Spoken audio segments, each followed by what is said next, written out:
जिसके हाथ में हथियार वो आपका डार्लिंग, जो गरीबों को पीटता है वो डार्लिंग, जो जुनैद और नसीर को मारता वो डार्लिंग। और हम क्या है मोदी जी बताइए आप? आपकी हरियाणा में आपकी सरकार और आपकी सरकार की तरफ से जुल्म और ज्यादती की जाती है। मेरे अजीज दोस्तों और बुजुर्गों, देश के प्रधानमंत्री आजकल G20 की बात कर रहे हैं कि भारत विश्व गुरु बनेगा। प्रधानमंत्री जुनैद और नसीर को, जितेंद्र मेघवाल को मारा और पीटा जा रहा है। कौन से विश्व गुरु की आप बात कर रहे हैं? कौन से विश्व गुरु की आप बात कर रहे हैं? G20 आप करिए, मुबारक हो आपको, हम भी चाहते अच्छा हो जाए, मगर देश की भी फिक्र करो मोदी जी। क्रिकेट स्टेडियम में मोदी जी चले गए। स्टेडियम उनके नाम से है, स्टेडियम उनके नाम से है और मोदी जी जाकर लोगों को, क्या बात है यार, क्या बात है। आप देश के प्रधानमंत्री बोल रहे हैं कि पसमानदा मुसलमानों पे काम करो। देश के प्रधानमंत्री, फिर आपने मिरासियों को रिजर्वेशन क्यों नहीं देते? मेवातियों को रिजर्वेशन क्यों नहीं देते? ये हमारे भाई जो आज इस सरजमीन पर बसते हैं उनको रिजर्वेशन क्यों नहीं देते? सिंधी जबान बोलने वालों से इंसाफ क्यों नहीं करते? और राजस्थान की सरकार ने तो रीट के एग्जाम में खाली 9 नौकरी दी है सिंधी जबान के लिए। अरे सिंधी जबान से नफरत क्यों है गहलोत जी, मोदी जी आपको? अरे नौकरी बढ़ाओ सिंधी जबान बोलने वालों को। अरे ये जबान बोलते सिंधी, मगर इनके दिल में धड़कता हुआ दिल है भारत के लिए, हमेशा रहेगा इंशाअल्लाह ताला। तो मेरे अजीज दोस्तों और बुजुर्गों, मैं आखिर में आपसे अपील कर रहा हूं कि बीजेपी इस देश को हमेशा के लिए, बीजेपी इस देश में अंबेडकर के बनाए हुए संविधान को खत्म करना चाहती है।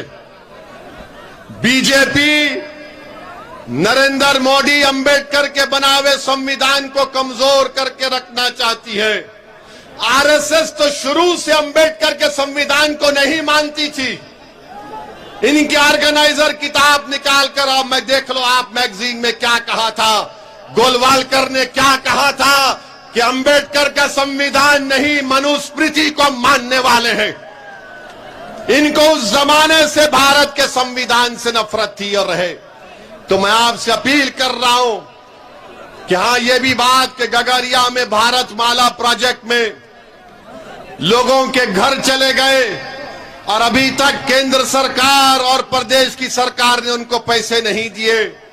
हम डिमांड करते हैं कि भारत माला प्रोजेक्ट में जिनके घर और जायदादें गई हैं उनको पूरा का पूरा उनका कंपनसेशन मिलना चाहिए। सिंधी जबान से इंसाफ होना चाहिए।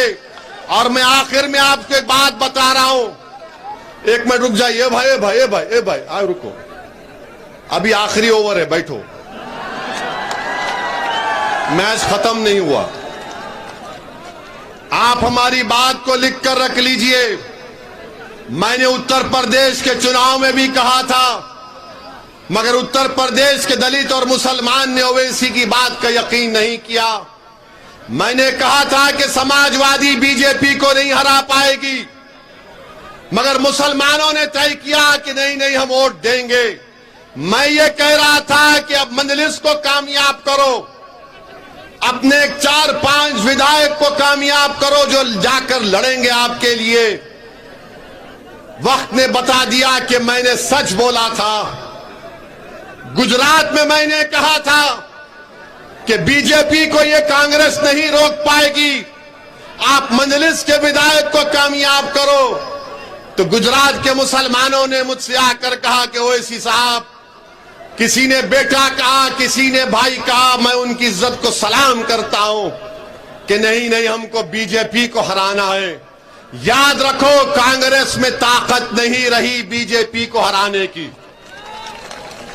कांग्रेस में ताकत नहीं रही बीजेपी को हराने की। मैं सच कह रहा हूं, कहीं तुम भी गुजरात और उत्तर प्रदेश के मेरे उस पैगाम को अगर ठुकराओगे, ये तुम्हारा आपका इख्तियार है।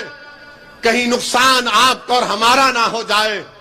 हमको अपनी आवाज को विधानसभा में पहुंचाना है। जब आपके वोटों से आपका लीडर बनकर विधानसभा में जाएगा तो वो लड़ेगा आपके लिए। अगर आप ये समझेंगे कि नहीं नहीं हम 60 साल से कांग्रेस का साथ दे रहे, मत, इस पुरानी आदत को तोड़ना पड़ेगा आपको। इस पुरानी आदत को छोड़ना पड़ेगा आपको। अब एक नई आदत को पैदा करना पड़ेगा, क्योंकि आप और हमारा काम यह कि अपने नेता को पैदा करें, अपने लीडर को पैदा करें। अगर आप उत्तर प्रदेश और गुजरात की तरह तजुर्बा करेंगे तो खुदा ना खास्ता नुकसान हमारा ना हो जाए। इसीलिए जुनैद और नसीर और जितेंद्र मेघवाल की रूह तुमको पुकार पुकार कर कह रही है कि अब 60 साल की गुलामी को छोड़ो, अब आजादी को इख्तियार करो और अपने लीडर को पैदा करो, अपने नेता को कामयाब करो और डालकर। तो मेरी इज्जतदार, मेरे अजीज दोस्तों, बुजुर्गों, आप तमाम का बेहद शुक्रिया कि आप यहां पर आए। और इंशाअल्लाह ताला मैं आता था और आता रहूंगा इंशाअल्लाह ताला आपके लिए। अल्लाह ने मुझे एक जिम्मेदारी, एक वक्त पर अल्लाह ने मुझे रखा है। मैं अपनी जिम्मेदारी को निभाने की कोशिश कर रहा हूं। आप हमारा साथ दीजिए, अपने दिलों से डर को निकालिए और मंजलिस के संगठन को